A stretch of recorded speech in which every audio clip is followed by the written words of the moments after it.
សួស្តីអ្នកទាំងអស់គ្នាថ្ងៃនេះខ្ញុំបានធ្វើវីដេអូមួយបង្ហាញអំពីរបៀបសរសេរ CV ដែលមានភាពទាក់ទាញសរសេរបែបសាមញ្ញខ្លីមានព័ត៌មានពេញលេញហើយមានភាពទាក់ទាញខ្ញុំនឹងបង្ហាញអំពីរបៀបសរសេរ CV រួមមានការរៀបចំ format របស់ CV បាទអញ្ចឹងតើ CV format របស់វាគេរៀបចំរបៀបយ៉ាងម៉េចហើយមួយទៀតតើព័ត៌មានណាខ្លះដែលយើងត្រូវបញ្ចូលនៅក្នុង CV ចឹងក្នុងនេះខ្ញុំមាន9ចំណុចបាទទី1គឺព័ត៌មានផ្ទាល់ខ្លួនយើងមានរូបថតមកបាទហើយយើងដាក់ឈ្មោះយើងសរសេរពេញហើយចាប់ផ្ដើមដោយ Mr ឬក៏ Miss ចឹងទៅបាទហើយសរសេរពេញឈ្មោះបាទអញ្ចឹងតកោអាចសរសេរជាអក្សរធំចឹងទៅដើម្បីឲ្យគេដឹងថាវាជាតកោពេលដែលគេសម្ភាសយើងគេហៅឈ្មោះយើងគេអត់ហៅតកោរបស់យើងទេអញ្ចឹងណាបាទព្រោះអ្នកខ្លះ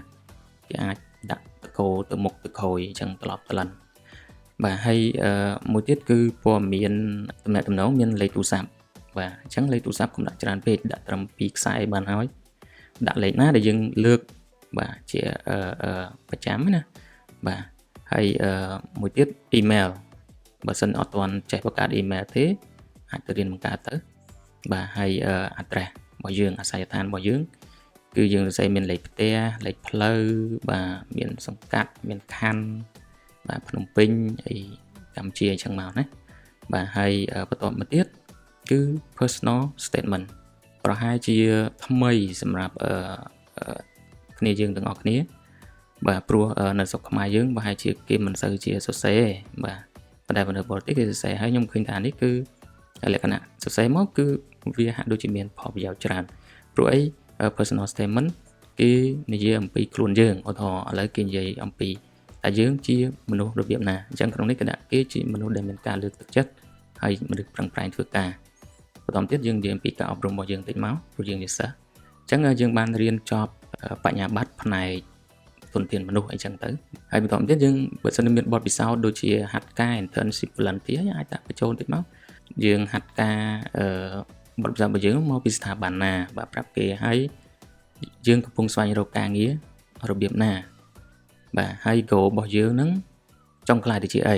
បាទនៅពេល long term អញ្ចឹងសេតពី3ចំណុចហ្នឹងមកបទពិសោធន៍ការងារ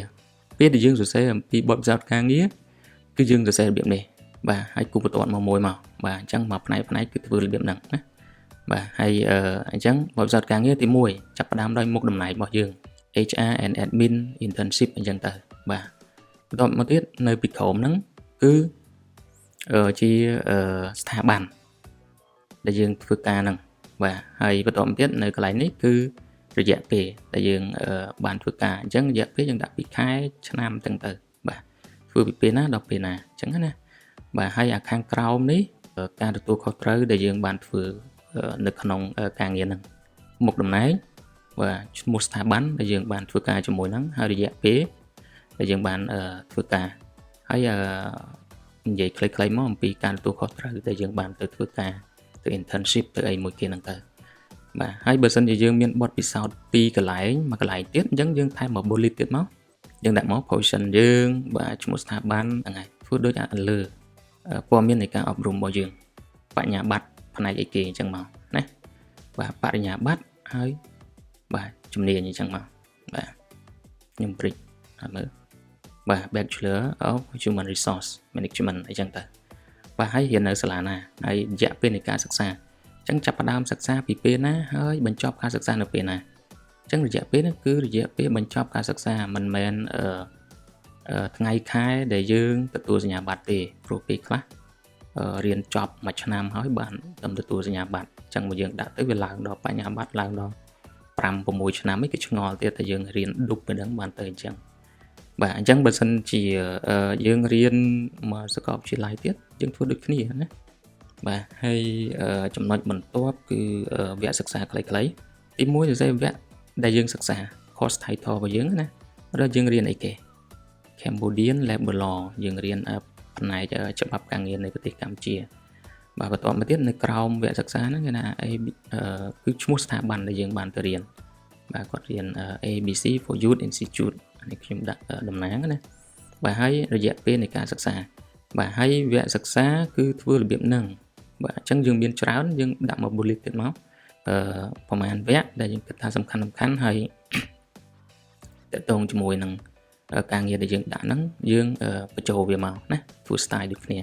វគ្គសិក្សា computer មានអីខ្លះ Microsoft Word Excel PowerPoint បាទហើយរៀន Access Photoshop អីហ្នឹងដាក់ឲ្យអស់មកបាទហើយតើរបៀបសរសេរយ៉ាងម៉េចបាទដូចគ្នាស្តៀងទៅនឹងវគ្គសិក្សាខ្លីៗដែរគឺទី1យើងដាក់វគ្គដែលយើងសិក្សាមក Microsoft Word Excel PowerPoint អញ្ចឹងដាក់បាទបន្តមកទៀតបាទនៅពីក្រោមហ្នឹងយើងដាក់ឈ្មោះសាលាឬក៏វិទ្យាស្ថានដែលយើងទៅរៀននឹងឯង ABC Computer Center អញ្ចឹងទៅបាទហើយរយៈពេលនៃការសិក្សាហើយវគ្គសិក្សាបន្តមកទៀតជំនាញ computer បន្តមកទៀតយើងធ្វើដូចគ្នាណាបាទចប់computer skill ខ្ញុំចូលដល់ skill set វាអាចយ៉ាងថ្មីសម្រាប់អ្នកទាំងអស់គ្នា skill set គឺជាជំនាញដែលយើងមានឧទាហរណ៍អីគេបាទជំនាញ computer teamwork ability to learn new things បាទអីផ្សេងៗយ៉ាងទៅសម្រាប់និស្សិតដែលទើបតែបញ្ចប់ការសិក្សាពេលខ្លះជំនាញយើងអាចបណ្ដុះបានទេប៉ុន្តែបើសិនជាមាន skill set ទាំងអស់នេះគឺគេចូលចិត្តយកបាទទី1 communication អញ្ចឹងបើសិនជាយើងមនុស្សមានការប្រស័យទាក់ទងល្អស្រួលទៅធ្វើការស្រួលធ្វើហ្មងបាទបរៀនឆាប់ចេះធ្វើការឆាប់ចូលចំណងមួយគេ teamwork ទៅចេះធ្វើការចេះជួយគ្នាចេះស្ដាប់គេស្ដាប់ឯងអញ្ចឹងណាបាទហើយ ability to learn new things គេរកមើលមែនតើនេះសមត្ថភាពក្នុងការរៀនអ្វីមួយដែលថ្មីបាទតើយើងនឹងដាក់ទៅរៀនឆាប់ចេះឬក៏បញ្យលតន្តិចហើយឆាប់បានអញ្ចឹងអានោះគឺជាចំណុចដែលគេមើលដែរ ability to meet deadline អានេះអញ្ចឹងអីគេដូចយើងនៅ assignment អីដែលយើងធ្វើនៅសាលារៀនហ្នឹងគឺវាតកតងនឹងអាហ្នឹងហើយបាទហើយមួយទៀត adaptability មានន័យថាសមត្ថភាពក្នុងការចុះសម្រុងជាមួយអ្នកដទៃជាមួយមជ្ឈដ្ឋានការងារបាទមានន័យថាយើងចូលទៅធ្វើការទៅគេឯងបាទហើយចុងក្រោយគឺ creativity មានន័យថាភាពច្នៃប្រឌិតចំពោះនិស្សិតគួរតែមាន communication ល្អ teamwork បាទ ability to learn new things adaptability អីទាំងអស់ហ្នឹងបាទគឺបើសិនយើងមានទាំងអស់ហ្នឹងគឺគេស្រួលក្នុងការបណ្ដុះយើងបន្ទាប់មកទៀតគឺ language អញ្ចឹងភាសាបាទភាសាយើងទូទៅវាមានពី3ភាសាមានភាសាខ្មែរ native ភាសាអង់គ្លេសភាសាបរទេសទី2ហើយអាចមានភាសាចិនភាសាប្រាំងជប៉ុនកូរ៉េអីចឹងមកយើងអាចដាក់មកតាមអ្វីដែលយើងរៀនចង់ឲ្យមានការច្នៃប្រឌិតខ្ញុំដាក់ជាផ្កាយអញ្ចឹងkalauភាសាយើងល្អអញ្ចឹងយើងដាក់5លើ5មកផ្កាយហ្នឹងបើមិនសិនភាសាអង់គ្លេសយើងមើលតាមខ្លួនឯងទៅ4លើ5ឬក៏5លើ5ដាក់តាមភាពជាក់ស្ដែងទៅ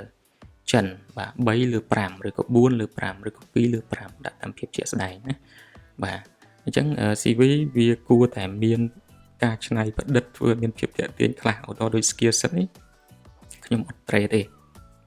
ខ្ញុំគូជាវងជាអីចឹងមកហើយទៅសេអក្សរអីចឹងទៅអញ្ចឹងណាអាហ្នឹងយើងអាចធ្វើនៅក្នុង Microsoft Word បានទេអត់អីទេបាទនេះក៏អញ្ចឹងដែរធ្វើនៅក្នុង Microsoft Word បាទអញ្ចឹងយើងជំនួសដោយប្រើពាក្យ good very good អីអញ្ចឹងយើងអាចប្រើជាផ្កាយអញ្ចឹងទៅគេសួរមើលដែរលក្ខណៈជា visual ភាសាអង់គ្លេសបាទកលេចមកមើលឆាប់ដឹងឆាប់យល់បាទ